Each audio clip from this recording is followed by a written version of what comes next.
There's nothing quite like walking outside and harvesting food that you grew with your own two hands. In today's video, I'm sharing why we grow our own veggies right here in our 100 by 100 foot in-ground garden and 4 raised beds, how we keep it natural and organic, and why it's been such a gift for our family and our health. We grow our own food not just to save money, but because we want to know exactly what we're feeding our family. As a mama to 5 with a passion for holistic nutrition, I care deeply about the ingredients going on our plates.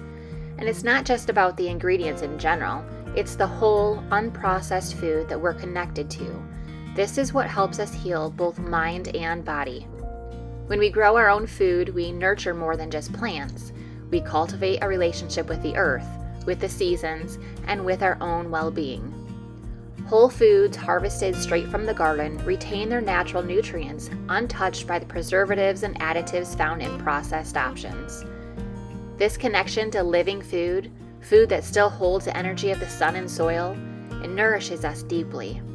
It supports not only the physical healing through vitamins, minerals, and enzymes, but also emotional restoration through the grounding, purposeful rhythm of tending to life. By growing real food, we reclaim health at its root.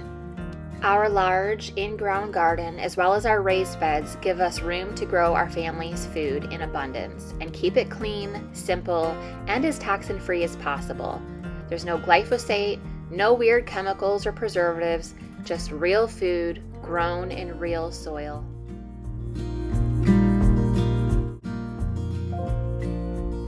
We've planted over 80 tomato plants, 200 feet of green beans and potatoes. We planted kale, lettuce, spinach, dill, cucumbers, squash, carrots, onions, celery, and garlic, which we planted last fall, which is almost ready. We have bell peppers and jalapenos. And then in our raised beds, we planted winter squash like butternut and buttercup, and then a salad variety of cucumbers, pumpkins. I had some Amish paste tomatoes that I decided to start some in that garden because I grew them in some cups beforehand to see if they would even germinate because they were old seeds. And then of course we had to plant watermelon for our late summer sweet tooth, and it's really a full homestead pantry in the making. To keep things organic, we use clean, unsprayed hay as a mulch. It helps us retain moisture, suppress weeds, and nourish the soil without any chemical residue.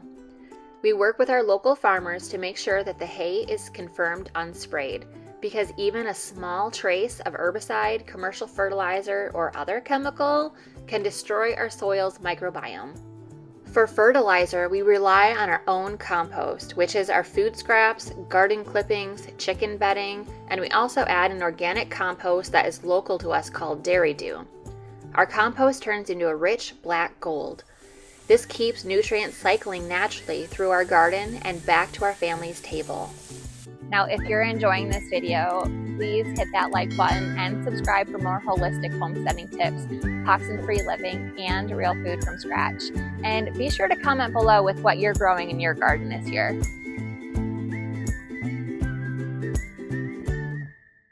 Our young tomato plants are thriving in this setup. It's mulched, compost-fed, and soaking up the sunshine. You can already smell that fresh summer salsa coming. One of the best things about having the garden next to the chicken coop in the fall is that we let our chickens into the garden to clean up the spent plants, scratch through the soil, and naturally fertilize as they go. And they absolutely love it.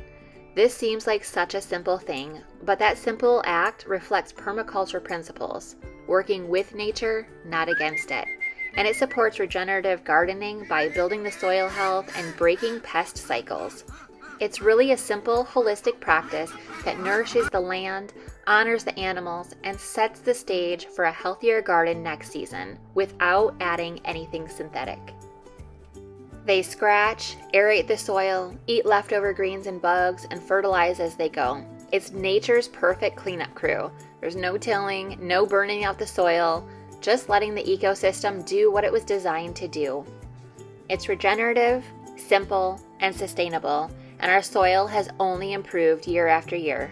The first time we planted our green beans, we lost all of them because we had a little bunny that got in the garden. So we had to plant a second time. And the second time that we planted, the seeds didn't come up. They're a little bit older seeds. We got them from a year ago, but they didn't come up. So we had to plant them a third time. And now they are finally flourishing.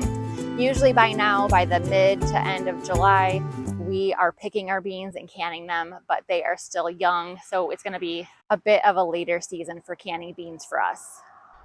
Beyond the garden rows, this lifestyle has impacted our health for the better.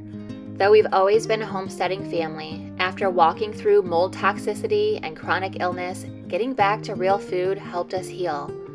By growing our own food, we take back control, knowing exactly what's in it and what's not.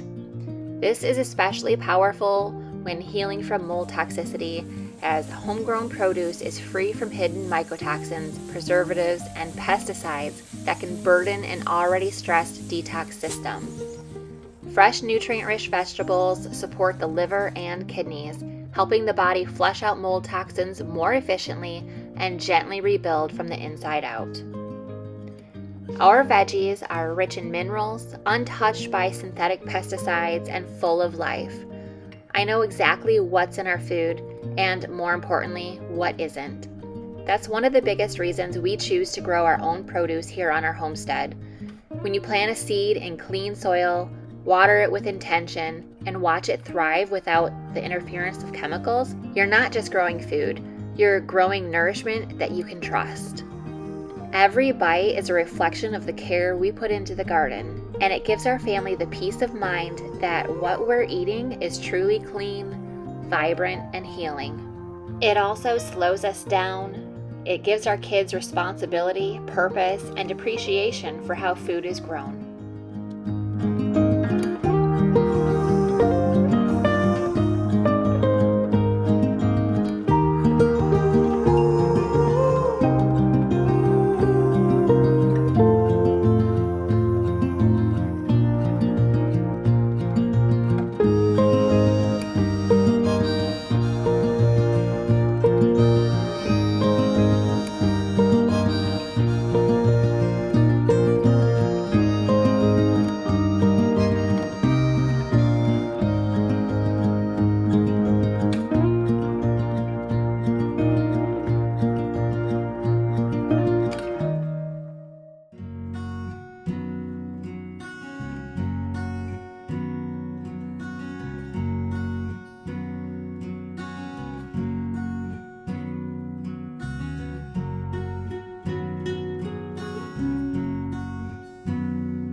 Adding raised beds alongside our big in-ground garden has been such a joy this season.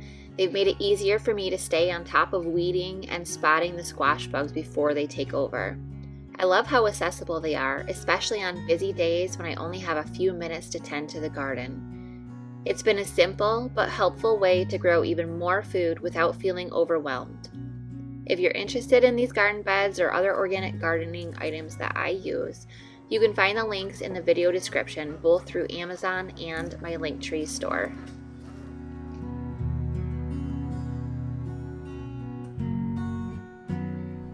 If you've noticed the flowers tucked in between my veggies in the raised beds, that's no accident. I love planting marigolds and nasturtiums alongside my squash and cucumbers, and it's not just for beauty and variety, but it's because they actually serve a purpose. Marigolds help deter pests like squash bugs and aphids, while the nasturtiums act like a natural trap crop. They draw away pests like cucumber beetles. Plus, they attract beneficial insects and pollinators, making the garden even more productive.